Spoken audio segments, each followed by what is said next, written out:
Well, welcome back. Is that That's it? not it. Yeah. So today we're going to talk about 2018. First one of 2018. Morbid Angel. Morbid Angel. Kingdom's Disdained. You like that friggin' album cover? You like World of Warcraft?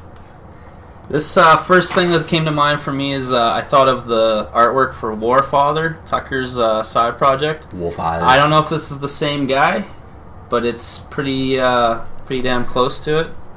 I personally didn't like the cover. Why'd they make the logo like unreadable? That's my too? biggest pet peeve. So like, dumb. I can get over the artwork, even if I don't like it that much. It's still, when you read into the lyrics, it actually makes a lot more sense. But yeah, your thoughts on it? What did you think when you first heard it?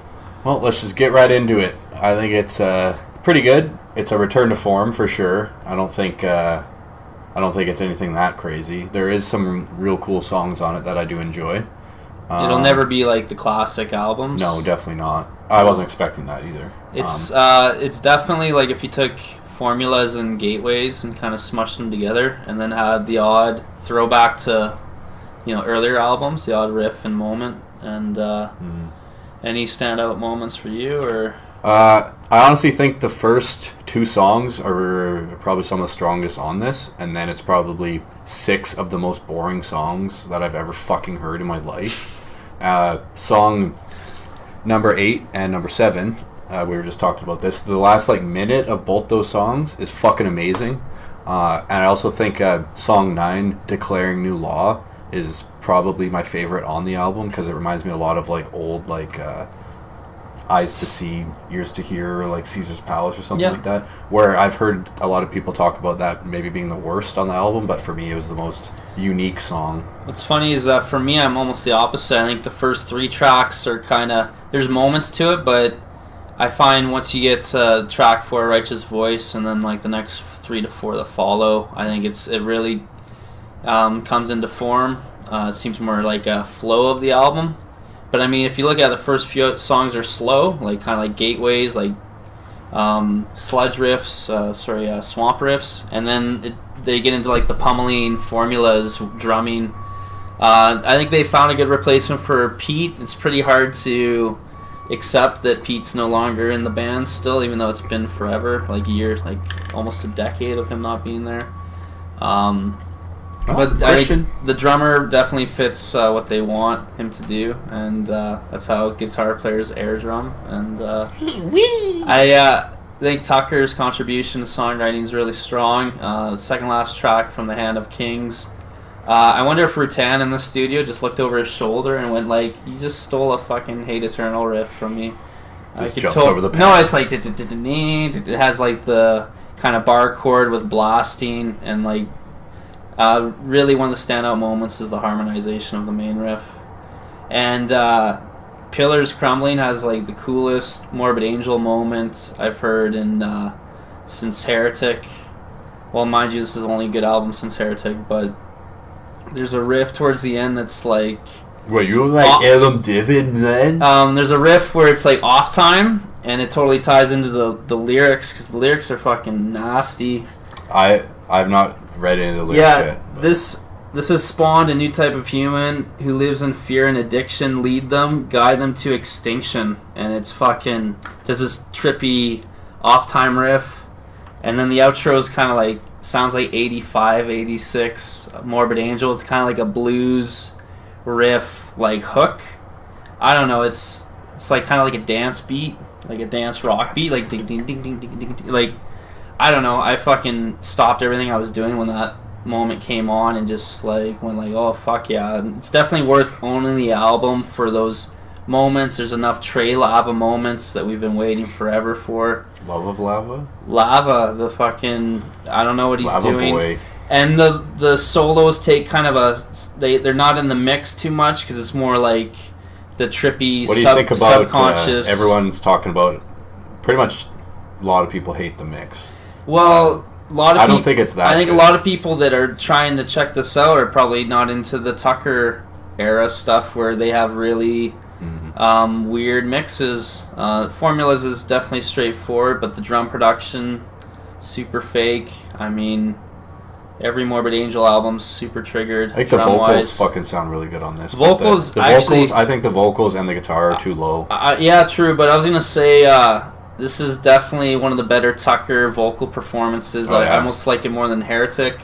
He's so fucking angry, and it's funny. The first Is that like 15 years of stewing? the funny thing is when he's like, "Did you hear the first song, the new Morbid Angel song?" I'm like. I saw him like, no, Little I saw the title arms. and he's like baby arms. I'm like, what? But Little tiny baby arms. referencing the lyrics, bring every child they blessed with the needle's mark, chop off every little arm, let the children bleed. And then the album's called Piles of Little Arms. Those are children's arms. No, like there's Triggered. There's definitely some of the most violent lyrics. Whereas Morbid Angel's been always satanic and like individuality and very anti-Christian, but like Tucker wants to just kill people. Do you think he works out? Yeah, Maybe, probably. Yeah, I don't know. He looks pretty fucking scary, dude. Maybe he just needs to go harder at the gym. No, I don't think so. I think he's. But he wants to kill people. He references like older lyrics in the sense of like, you know, have you been ignoring me, or like, you know, have you listened to what I've said before? So it's kind of like the same prayer of hatred, ageless still I am, where it's kind of like immortality, like you're your own god, yet you just want to see humans continue on the path they are and just lead to extinction, where we very well could. I think it's almost inevitable. So like these lyrics are really good. Some songs the lyrics are kind of, they're not forced in, but there's definitely a lot of like formulas, like syllables. But the songs I liked more usually had less lyrics. I think I'm starting to understand that weird. you like this album a lot more than I did. Yeah. Yeah. But I mean, I'm a way bigger Tucker buff than you. Yeah. Yeah. It was pretty sweet. I gave it like probably 4 or 5 listens. I don't think I'm gonna toss it on like all the time or nothing.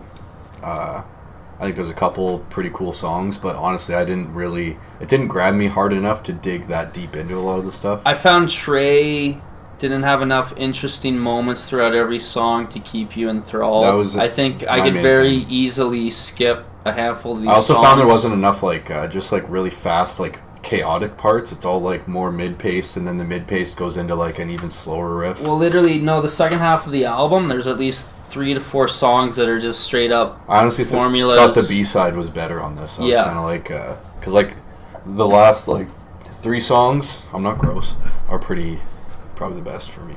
But I just think the whole middle is just fucking so boring. And there's also, you know, the new guitar player, Daniel Vadim Vaughn, however you pronounce it.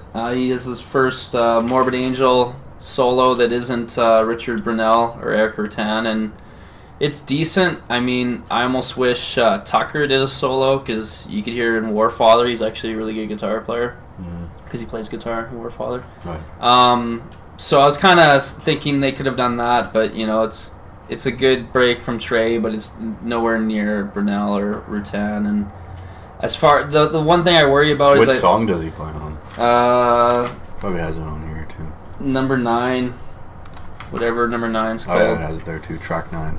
Declaring New Law. I worry that over time this could easily be a forgotten album. Yeah. Unfortunately, Tucker fans will definitely persevere. I think there's definitely really cool moments on this, but it's just like, I think it should have been an EP with like 5 songs, and then it would have been like a lot better. Where on this one, I'm just like fucking just getting bored, just like waiting. I think optimism is hopefully the fact that they're back together, that this may lead to another album within a couple of years. Could have been way worse. And I know when Tucker announced a while ago that he was going to do an album, it didn't take long, and it was like, okay, album's released. So I was like, oh, okay. And I'm not to say that it was rushed or anything. It was more, if he had only that small window of getting in the fold and laying down.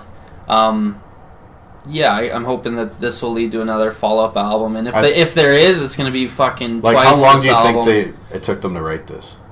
Who knows? You know? Can you explain how Trey thinks? I don't do meth. He didn't do meth. He did acid. Huh? This is I'm thinking of Van Halen, sorry. Acid terror, as Trey would word it. And your rating? You're gonna rate it real low. 5 baby arms out of. I don't think it's that bad. It definitely has some cool shit on it. Nothing I care too much about. Probably give it a nice 6.5 out of 10. I'm gonna give it an 8.5. Piles of baby arms out of 10. Alright, first review of 2018. We're coming with more whatever we do. Yeah.